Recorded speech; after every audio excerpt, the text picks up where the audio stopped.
Welcome back here. We're back, raw and uncut. Today, this is episode 2. Yesterday, I released episode 1, and that was Christmas 1986. Just, releasing some stories of my lifetime as a kid, as a teenager, and as an adult, different parts of my life, and things that I went through. And I'll tell you what, it's some interesting stuff. And a lot of it has to do with my mom.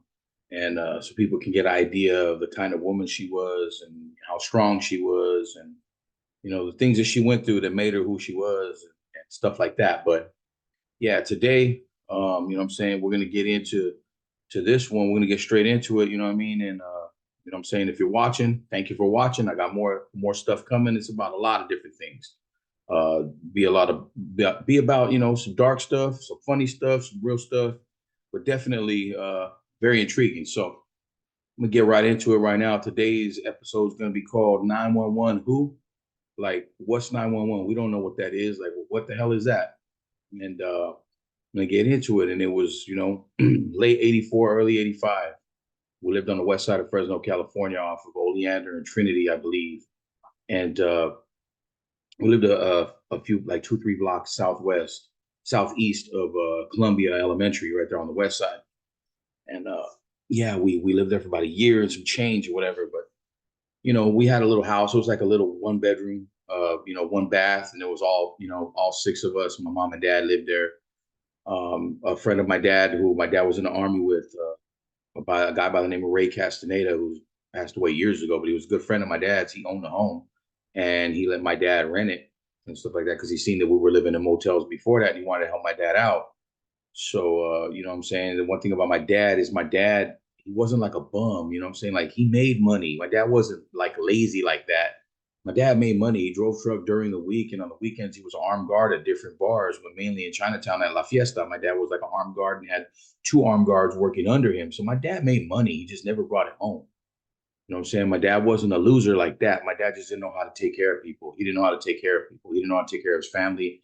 He didn't know how to take care of his kids. But this particular weekend, um, when my dad was there, when we lived in this house and other places on the weekends, when my dad was home, wherever that was, there was a routine. We washed whatever vehicle we had, whether it was a station wagon or an old school Chevy van or a Ford van, an old Plymouth, or it was a 71 Impala or some Chevy, many different Chevy pickup trucks he had over the years.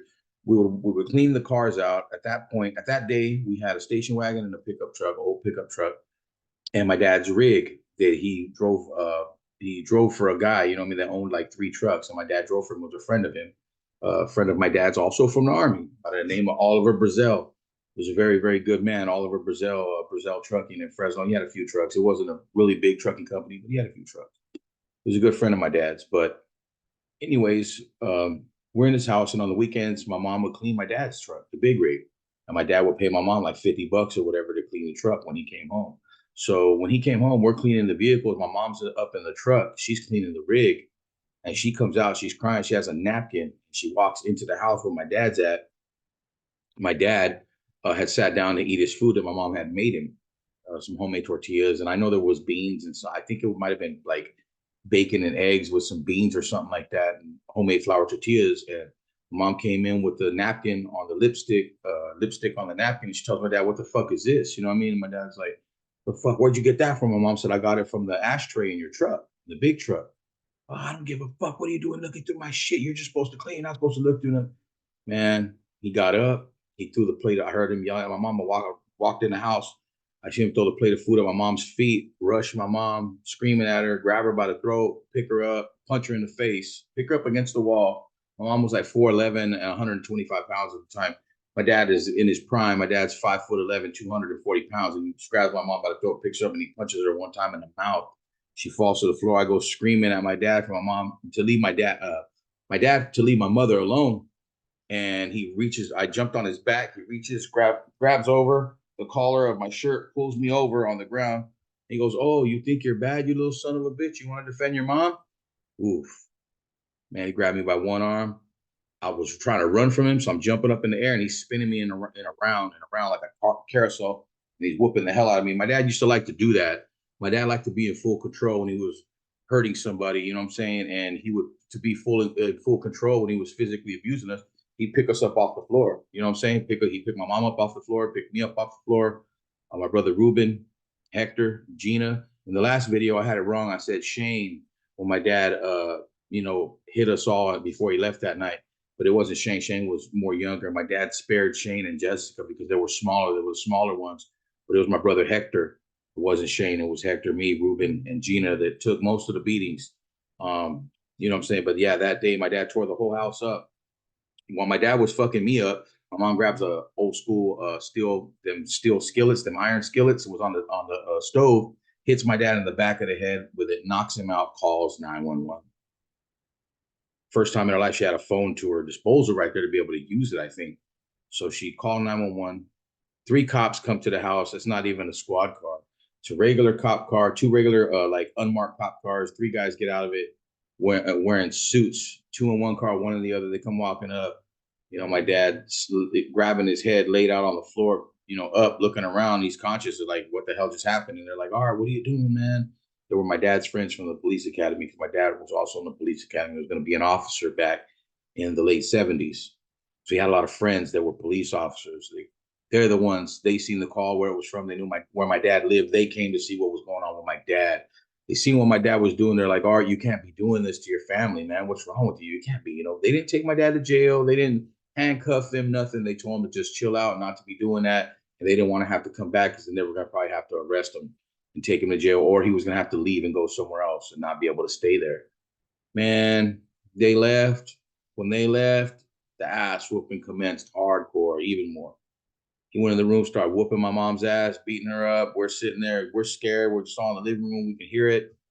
God knows what's going on in there, but that was that Saturday that happened, late 84, early 85, when my mom was just cleaning my dad's truck and happened to see a napkin in the ashtray balled up, opened it, and it had lipstick on it, as from a woman who had wiped her lipstick off of her mouth before she was going to do whatever. I don't know.